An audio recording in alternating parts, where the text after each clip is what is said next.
Juges, chapitre 13.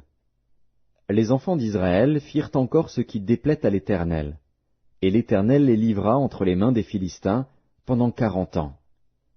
Il y avait un homme de Tsoréa, de la famille des Danites, et qui s'appelait Manoach.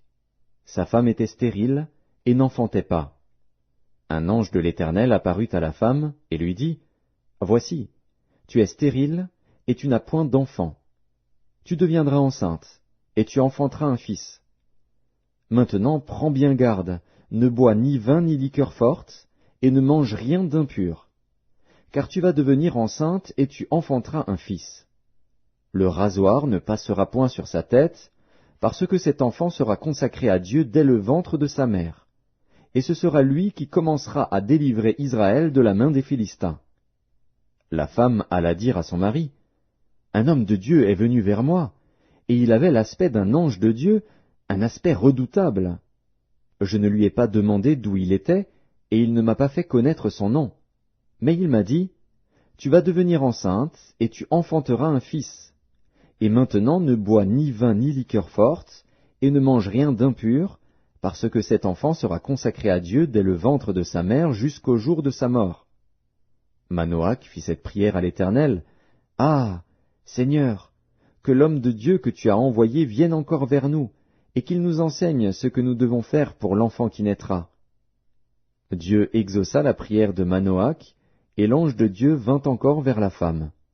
Elle était assise dans un champ, et Manoach, son mari, n'était pas avec elle. Elle courut promptement donner cette nouvelle à son mari, et lui dit, « Voici, l'homme qui était venu l'autre jour vers moi m'est apparu. » Manoach se leva, suivit sa femme, alla vers l'homme, et lui dit, « Est-ce toi qui as parlé à cette femme ?» Il répondit, « C'est moi. » Manoach dit, « Maintenant, si ta parole s'accomplit, que faudra-t-il observer à l'égard de l'enfant, et qui aura-t-il à faire ?» L'ange de l'Éternel répondit à Manoach, « La femme s'abstiendra de tout ce que je lui ai dit. Elle ne goûtera d'aucun produit de la vigne, elle ne boira ni vin ni liqueur forte, et elle ne mangera rien d'impur. Elle observera tout ce que je lui ai prescrit. » Manoach dit à l'ange de l'Éternel, « Permets-nous de te retenir, et de t'apprêter un chevreau. » L'ange de l'Éternel répondit à Manoach, « Quand tu me retiendrais, je ne mangerai pas de ton mets. Mais si tu veux faire un holocauste, tu l'offriras à l'Éternel. » Manoach ne savait point que ce fût un ange de l'Éternel. Et Manoach dit à l'ange de l'Éternel, « Quel est ton nom, afin que nous te rendions gloire, quand ta parole s'accomplira ?» L'ange de l'Éternel lui répondit, « Pourquoi demandes-tu mon nom? Il est merveilleux. » Manoach prit le chevreau et l'offrande, et fit un sacrifice à l'Éternel sur le rocher. Il s'opéra un prodige, pendant que Manoach et sa femme regardaient.